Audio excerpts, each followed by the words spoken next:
கர்த்தருடைய பரிசுத்த நாமத்துக்கே ஸ்தோத்திரம். இன்னைக்கு கூட நம்ம ஆதியாகமம் 21வது அதிகாரத்த தான் வந்து பார்க்க போறோம். இந்த 21வது அதிகாரத்துல என்னலாம் இருக்குன்னு சொல்லி பார்த்தோம்னா, ஏசப்பா ஆபிரகாமையும் சாராளையும் நினைத்தருளி அவங்களுக்கு ஈசாக்குன்னு ஒரு குமாரன தராங்க. அடுத்ததா வந்து ஆகாருடைய அடிமை பெண்ணாகிய ஆகாரும் அவனுடைய மகனும் என்ன பண்றாங்கன்னா, ஆபிரகாம் வீட்டிலிருந்து அவங்க வெளியே அனுப்பப்படுறாங்க. அடுத்ததா அபிமெலேக்கும், அடுத்ததாக ஆபிரகாமும் அவங்களுக்குள்ள நடக்கிறதான ஒரு உடன்படிக்கை. அத தான் நம்ம வந்து என்னன்னு பார்க்க போறோம்.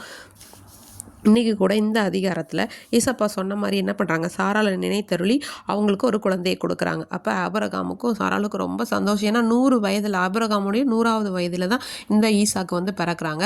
அப்போ அதனால் என்ன பண்ணுறாங்க, அவங்களுக்கு 8ஆம் நாளில் அவங்களுடைய அந்த விருத்த சேதனம் அதெல்லாம் பண்ணிவிட்டு அவன் பால் மறந்த நாளில் ஒரு பெரிய விருந்தை என்ன பண்ணுறாங்க, இந்த ஆபிரகாம் வச்சிடுறாங்க. உண்மையாகவே சாராளுக்கு இந்த நிகழ்வு ரொம்பவே ஒரு சந்தோஷமானதாக, ஒரு மனசில் எப்போவே நினச்சி நம்ம ஒரு சில நேரங்களில் நம்ம நினச்சி கடவுளுக்கு நன்றி சொல்லுவோம்.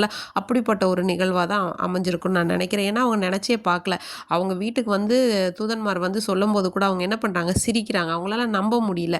அப்படி நம்ப முடியாத வாழ்க்கையில், நம்ம வாழ்க்கையில் இப்படிப்பட்ட காரியம் நடக்கும்போது நம்ம கூட இதை அனுபவத்துக்குள்ளாக கடந்து வந்திருப்போம். இப்படியெல்லாம் இது இப்படி போயிட்டு இருக்கும்போது என்ன ஆகுதுன்னா, சாராள் வந்து என்ன பண்ணுறாங்க, ஆகாருடைய மகனாக இஸ்மவேல் வந்து அவங்க பரியாசம் பண்ணுறதை அவங்க பார்த்துடுறாங்க. பார்த்துட்ட உடனே ஆபிரகாம் கூட சண்டை போடுறாங்க. நீங்கள் வந்து இந்த அடிமை பெண் ஆகாரையும் அவங்க பையனையும் என்ன பண்ணுங்க, வீட்டை விட்டு வெளியே அனுப்புங்க. அவன் என் பையனோட சுதந்திரவாளியாக இருக்க மாட்டான், அவன் என் கூட வளரக்கூடாது அப்படின்னு சொல்லி சண்டை போடுறாங்க. அப்போ ஆபிரகாமுக்கு ரொம்ப மனசு வருத்தமாக இருக்குது. ஏன்னா அவங்களோட பையனும் தான் இஸ்மவேல். அப்போ ரொம்ப கஷ்டமாக இருக்கும்ல. அப்போ ஏசப்பா சொல்கிறாங்க, நீ வந்து அதை நினச்சி கவலைப்பட வேண்டாம், அவனும் உன்னோட குமாரன் இருந்தாலும் நான் அவனை ஒரு பெரிய ஜாதி ஆக்குவேன் அப்படின்னு சொல்லி சொல்கிறாங்க. ஆபிரகாம் என்ன பண்ணுறாங்க, விடிய காலமையிலேருந்தே அவங்களுக்கு சாப்பிட தேவையானது தண்ணி எல்லாத்தையும் கொடுத்து ஆகாருடைய தோள் மேலே வச்சு என்ன பண்ணுறாங்கன்னா அனுப்பி விட்டுட்டாங்க. இந்த ஆகார் வந்து என்ன பண்ணுறாங்கன்னா, பெயர்சேபா வனாந்தரத்தில் அலைந்து திரிகிற ஒரு காட்டில் ஒரு குழந்தைய வச்சுட்டு ஒரு தாய் அலைந்து திரிகிறாங்கன்னும் போது அவங்களோட வேதனை எப்படி இருந்திருக்கும். நம்ம கிடைக்கல இல்லையே, நம்ம எப்படி சாப்பிடும், எவ்வளோ என்னென்னலாம் யோசிச்சிருப்பாங்க இல்லையா.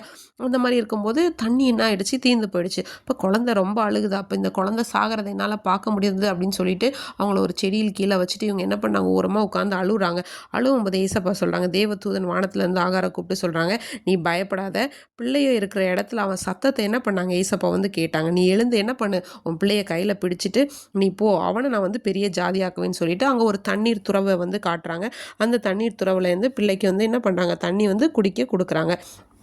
அதுக்கப்புறம் பாரான் வனாந்தரத்தில் இந்த இஸ்மவேல் குடியிருக்காரு. அதுக்கப்புறமா அவங்களுக்கு ஒரு திருமணத்தை என்ன பண்ணுறாங்க, இந்த ஆகார் வந்து பண்ணி வைக்கிறாங்க. அடுத்ததாக இந்த அபிமெலேக்கும் ஆபிரகாமும் உடன்படிக்கை பண்ணுறாங்க. அபிமெலேக்கு சொல்கிறாரு, நீ செய்கிற எல்லாத்துலேயும் தேவன் உன்னோட இருக்கிறாரு, நீ என்னோட சந்ததிக்கு என் பேரனுக்கு யாருக்கும் நீ எந்த தீங்கும் பண்ணக்கூடாதுன்னு அவங்க ஒரு உடன்படிக்கை பண்ணுறாங்க. அப்புறம் அடுத்து வந்து பெயர்சேபா அந்த இடத்துல வந்து என்ன பண்ணுறாங்க, ஆபிரகாம் ஒரு தோப்பை உருவாக்கி தேவனை வணங்கி கொள்கிறாரு.